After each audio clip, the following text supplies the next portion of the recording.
शत्रु बाधा हो या फिर अकाल मृत्यु का डर, ऊपरी हवा हो या फिर भूत प्रेत का साया, दरिद्रता से छुटकारा पाना हो या फिर प्रसिद्धि पानी हो, शनिवार के दिन दशहरे पर क्या करना भूले नहीं। देखिए सिर्फ और सिर्फ धर्म ज्ञान पर। नमस्कार, धर्म ज्ञान के दर्शकों का स्वागत है। कविता राणा और मेरे साथ राजप्रीत मधुर जी। मधुर जी, स्वागत है आपका। सादर नमस्कार। जैसे ही शारदीय नवरात्र की समाप्ति होती है और वो भी दशहरे के साथ, जी हाँ, विजयदशमी का पर्व अब की बार 12 अक्टूबर को मनाया जाएगा। एक तरह से आप कह सकते हैं कि बुराई पर अच्छाई का प्रतीक। और दशहरे की जो धूमधाम होती है, जो रौनक होती है, पूरे देश भर में होती है। लेकिन हम दशहरा तो मनाने जाते हैं और रावण के पुतले को फूंकता हुआ भी हर कोई देखता है। प्रभु राम के आगमन से फिर दिवाली की शुरुआत हो जाती है। लेकिन इन सब के बीच आज पहले हम मधु जी से ये जानने की कोशिश करेंगे कि दशहरा हमारे जिंदगी में हमें क्या सिखाता है। मतलब दशहरा से हमें क्या सीखना चाहिए, इसका मतलब क्या है, बताएं। विशेषकर धर्म ज्ञान के सभी दर्शकों को दशहरा की हार्दिक शुभकामनाएं। और इस पवित्र शारदीय नवरात्र के अंतर्गत अब की बार जो दशहरा आ रहा है वो 12 अक्टूबर को दिन शनिवार, अर्थात शनिवार के दिन दशहरा का जब हम रावण दहन करने के लिए आगे बढ़ते हैं तो उससे पहले हम जो लगाते हैं, रावण दहन का पुतला बनाते हैं, वहाँ पूजन की भी प्रथा है। साथ ही साथ हम 9 दिन तक अखंड व्रत करते रहते हैं, देवी की उपासना करते रहते हैं। और देवी की उपासना से हमारे अंतर्मन में यह साक्षात्कार होता है कि त्रेता युग में रावण ने माँ भगवती सीता के उस स्वरूप का, उनका जो विशुद्ध स्वरूप था, वह अग्नि में उस समय स्थान ले चुका था। अर्थात राम ने माँ भगवती सीता से निवेदन किया था कि जब लगी करहु निशाचर नासा, तब लगी करहु अगिन माँ बासा। आप तब तक अग्नि में प्रवेश करिए। और हनुमान जी माँ भगवती सीता की ही कृपा से लंका का दहन भी कर पाए थे। लेकिन जो सीता का एक जो दूसरा प्रारूप था, उस प्रारूप को लेकर के जब भगवान वन में पुनः आगे बढ़ते हैं तो उसी का हरण, एक प्रतिमा का हरण जो है कह सकते हैं, उस समय उन्होंने किया रावण ने। रावण के इस विचार का, उसकी पंच ज्ञानेंद्रियां और पंच कर्मेंद्रियां, जो त्रैलोक्य विजयी था, जो बहुत बड़ा ज्ञानी था, जो अपने आप में समस्त देवताओं को, उनकी शक्तियों को, सब कुछ अपने बस में कर लिया था। लेकिन इतना सब कुछ होने के बाद वो तमाम अवसादों से इतना ग्रसित था कि नारी का सम्मान करना भूल गया जी। स्त्री की प्रताड़ना, पंच कन्याओं में एक उनकी पत्नी मंदोदरी, उनकी बातों की अवहेलना उन्होंने किया।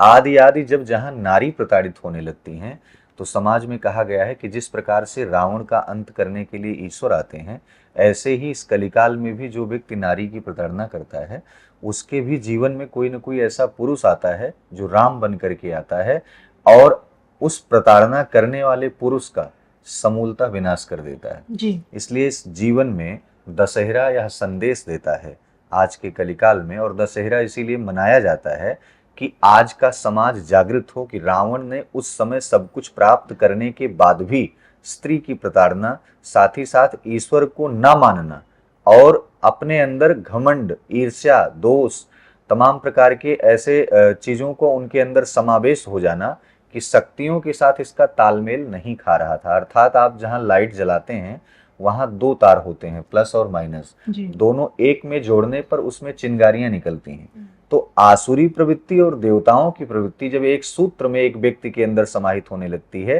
तो वहां एक ही समावेश होगा, या तो आसुरी शक्तियां रहेंगी और या तो जो है सात्विक शक्तियां रहेंगी। तो ऐसे में यह संदेश देता है दशहरा कि आपके अंतर्मन में, आपके शरीर में जितनी भी बुराइयां फैली हों, इस दशहरा पर रावण दहन के समय आप वहां उपस्थित होकर के जलती हुई, धधकती हुई उस अग्नि का, जो पुतला जलाया जाता है, उस अग्नि का जब आप अवलोकन करेंगे तो आपके अंतर मन से, आपके शरीर से रोग, दोष, छल, द्वेष, दंभ, पाखंड, ईर्ष्या, इन तमाम विकारों का विनाश हो जाता है। और इसीलिए आज दशहरा मनाया भी इसीलिए जाता है।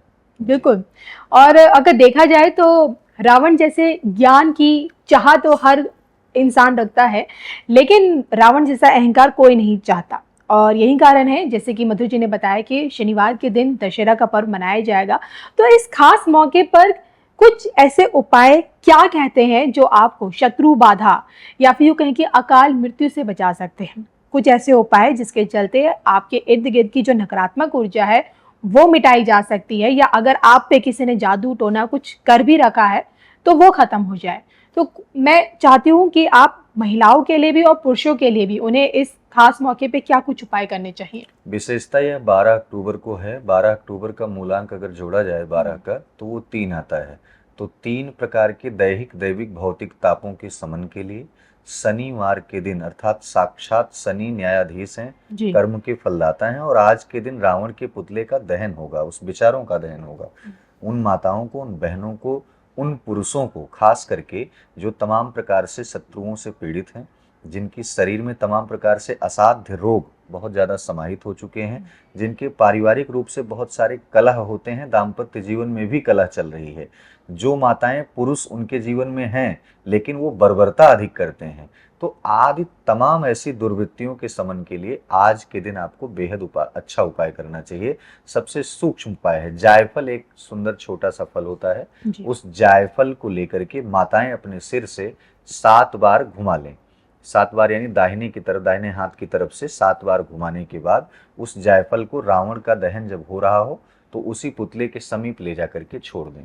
दूसरा, पुरुष वर्ग अगर जा रहे हैं तो रावण दहन जहां किया जा रहा है, रावण का पुतला जहां दहन किया जा रहा है, वहां शनिवार के दिन समी की लकड़ी अपने सिर से उतार करके 3 बार अवश्य ही ले जाएं, जिससे आपके ऊपर कर्ज, जिससे आपके ऊपर तमाम प्रकार की ऐसी तंत्र विद्याएं हुई हों, या फिर कह सकते हैं कि आपका बार बार एक्सीडेंट हो जा रहा हो, पारिवारिक कलह विद्वेष, या आपका पार्टनर आपका साथ न दे रहा हो, तो इन तमाम परिस्थितियों में आपको वह समी की लकड़ी अपने सिर से उतारना चाहिए 3 बार, और ले जा करके रावण के ही जहां पुतला दहन हो रहा है वहीं पर उसे छोड़ देना चाहिए।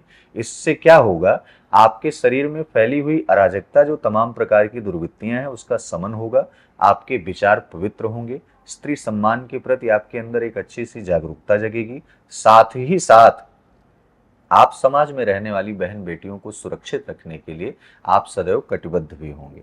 बिल्कुल।